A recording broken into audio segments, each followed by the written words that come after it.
So what happens when you take a Kove 450 Rally Dakar bike to an Enduro MX practice day?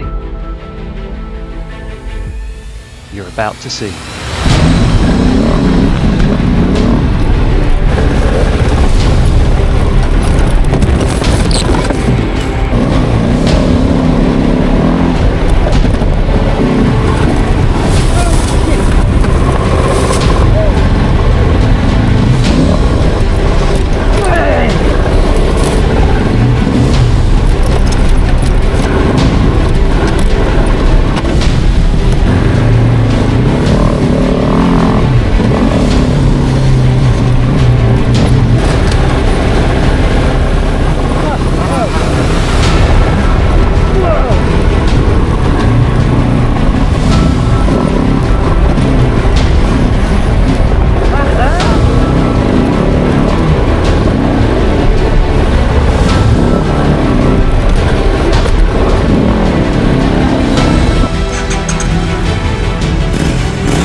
There's a version of me that exists only on days like this, the one who gets up before the alarm, who's already checking tyre pressure while the kettle's still boiling. The rest of the week, I'm somebody else. Emails, traffic, the office, the same four walls. But every so often, there's a gap in the calendar and a gate that opens up onto a few acres of Kent woodland, Canada Heights. Canada Heights doesn't care what you rode in on. It's got motocross jumps stacked up like a dare, rutted out woods. They'll have you paddling before you found first gear. Logs laid across the trail like the place is testing whether you actually want this. A rock section that turn a rally bike's 40-kilo pack into a real conversation with gravity. Somewhere out there is a version of today where I get it all wrong. Stall it on a log, loop it off a jump, end up wearing more of the woods than I rode through. But that's fine. That's the whole point of a practice day. You're allowed to fail here. Nobody's watching the clock. Nobody's handing out a result. So here's a clean lap, probably my third of the day. The dust has settled, most of the riders are sitting in the trees under the shade after sweating it out in 30-degree heat, so I hope you enjoy it.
That's Steve over and out now, and in proper Top Gear fashion, always leaves a guy behind. The track's super clear for me now, off I go.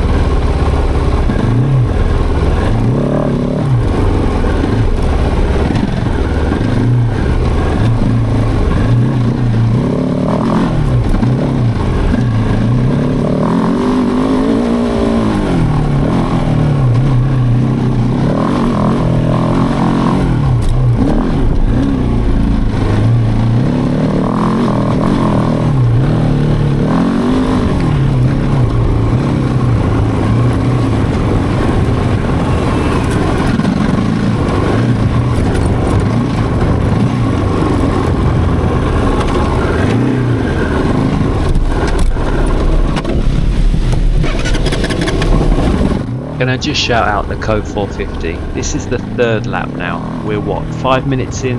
You've seen the whoops, you've seen the logs, you've seen some of the jumps, you've seen the KTM drop off. This bike is really adding up to be something. No matter what I throw at it, it just takes it again and again and again.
coming out of the fields now back into the woods. What a track this is. Going back into the fields after this, back into the woods again, then onto the MX track. Kudos to you, Canada Heights. You really know how to put on a hare and hounds enduro race.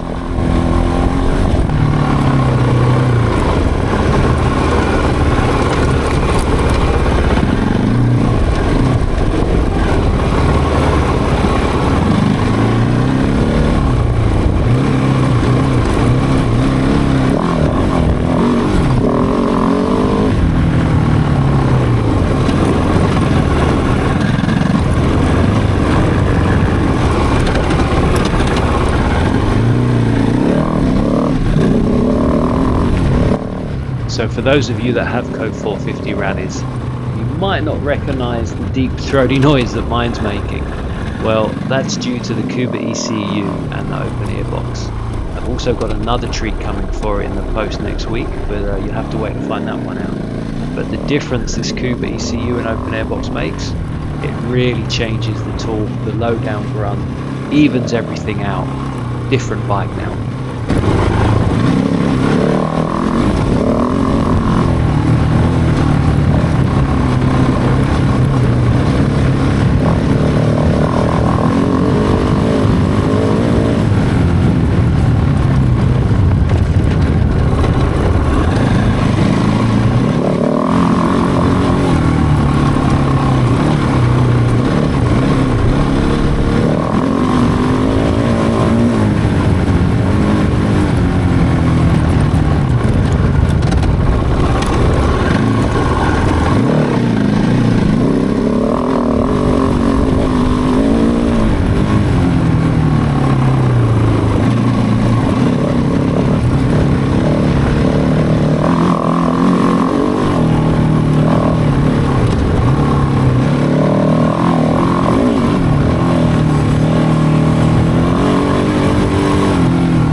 Now, as always, the GoPro never does this justice, but this section of wood is so rutted now and so sandy. These ruts are just so deep and narrow, and they just catch you, and then in the sand, trying to get out of them. Doesn't look it, but it's super technical. A hell of a lot of fun, but super technical.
coming into the last open field section now, and I can tell you for one, the arms are pumping, the legs are sore, it's 30 degrees, I'm tired, but I don't want to go home. I'm loving every single minute. Hopefully it comes through on the video, because what a great day this was.